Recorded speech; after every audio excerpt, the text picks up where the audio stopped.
حکیم برزویہ جو ہے یہ ایک بہت بڑا دانش مند تھا، بہت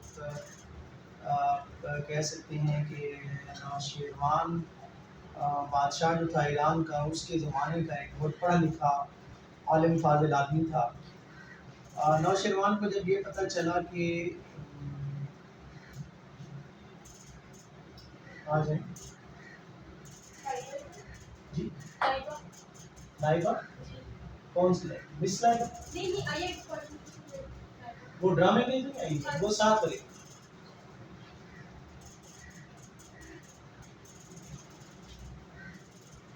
جی ہم آج بات کریں گے فیبلز کے اوپر۔ اس سلسلے میں ہم نے آج یہ ڈسکس کرنا ہے کہ جو ہمارا سنسکرت سے یہ کہانی جو ہے کلیلہ و دمنہ، یہ فارسی میں یا قدیم فارسی میں یہ کیسے اس کا ترجمہ ہوا؟ کیونکہ یہ جب لکھی گئی تو اس نے یہ شرط لگائی تھی بیدبا نے کہ جو بادشاہ تھا دبشلیم، کہ اس کو ہندوستان سے باہر نہیں جانا چاہیے اور یہ خزانے کی طرح اس کی حفاظت آپ نے کرنی ہے۔ تو انہوں نے خزانے کے ساتھ ہی جہاں قیمتی راز ہوتے ہیں وہاں یہ کتاب بھی رکھ دی گئی۔ جب نوشیروان عادل کو پتہ چلا کہ ایک کتاب لکھی گئی ہے اور بڑی زبردست کتاب ہے، کیونکہ کہانی تو ظاہر ہے وہ پھر چلتے چلتے کہانی کہاں کی کہاں پہنچ جاتی ہے۔ اس زمانے میں تو لوگ سفر کرتے تھے، شہرت پہنچ گئی، ویسے بھی اچھی چیز کی جو بات ہے وہ دور دور تک پہنچ جاتی ہے۔ تو انہوں نے کہا کہ بھئی یہ ایک ایسی کتاب ہے جس کے اندر حکمت کے رموز بیان کیے گئے ہیں، حکمرانی کے رموز بیان کیے گئے ہیں، لوگوں کی جو سوشل لائف ہے اس کو ڈسکس کیا گیا ہے، مختلف جو سیکرٹس ہوتے ہیں ان کے اوپر بات کی گئی ہے۔ تو لہذا یہ کتاب جو ہے یہ ہمیں بھی چاہیے۔ چنانچہ انہوں نے جو نوشیروان کا وزیر تھا بزرگ مہر، وہ بہت بڑا ایک آپ کہہ سکتے ہیں کہ لیجنڈ تھا، عبقری تھا وہ۔ تو اس نے حکیم برزویہ کو پیش کیا بادشاہ کے سامنے اور کہا کہ یہ ایک ایسا شخص ہے جو یہ ہندوستان میں جا کر اس کتاب کو کسی بھی طریقے سے حاصل کر سکتا ہے اور ہمارے لیے وہ کتاب جو ہے لے آئے گا۔ چنانچہ اس کو تیاری کروائی گئی، اسے مال و اسباب دیا گیا اور اس کو ہندوستان بھیجا گیا۔ طویل عرصے تک جو ہے وہ یہاں پہ قیام پذیر رہا اور اپنی جو اس کی آمد تھی، اس کا جو مقصد تھا، آنے کا جو مقصد تھا، اس نے اس کو مخفی رکھا، چھپائے رکھا، مختلف لوگوں سے ملا، دوستیاں قائم کی، تعلیم حاصل کرتا رہا۔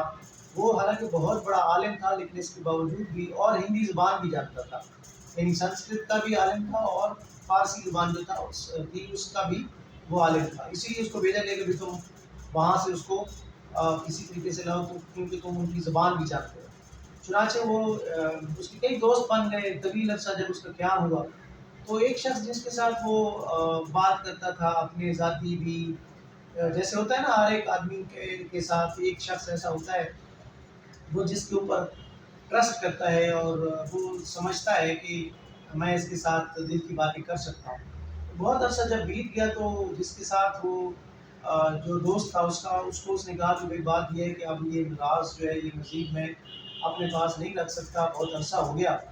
تو وہ بھی بڑا سیانہ بندہ تھا، اس نے کہا کہ جو راز تم مجھے بتانا چاہتے ہو اس کا مجھے پہلے پتہ ہے کہ تم ایران سے آئے ہوئے ہو اور تمہارا مقصد جو ہے وہ اس طرح کا ہے، لیکن چونکہ تم میرے دوست ہو اور میرے ساتھ کھاتے پیتے اٹھتے بیٹھتے ہو، لہٰذا یہ میں نے بھی مناسب نہیں سمجھا کہ تمہیں یہ کہوں کہ تم کوئی جاسوس ہو یا چوری کرنے آئے ہو وغیرہ وغیرہ۔ بہرحال اس نے کہا کہ جی بات یہ ہے کہ مجھے بادشاہ نے بھیجا ہے اور یہ کہانی ہے، اس کو میں چاہتا ہوں کہ میں اس کو نقل کروں۔ تو وہ بندہ جو تھا وہ اصل میں بادشاہ کا یہ اس کا کوئی رشتہ دار بادشاہ کے بہت قریب تھا اور یہ بھی محکمہ مالیات میں جو خزانے کا محکمہ تھا اس میں یہ ملازمت کرتا تھا۔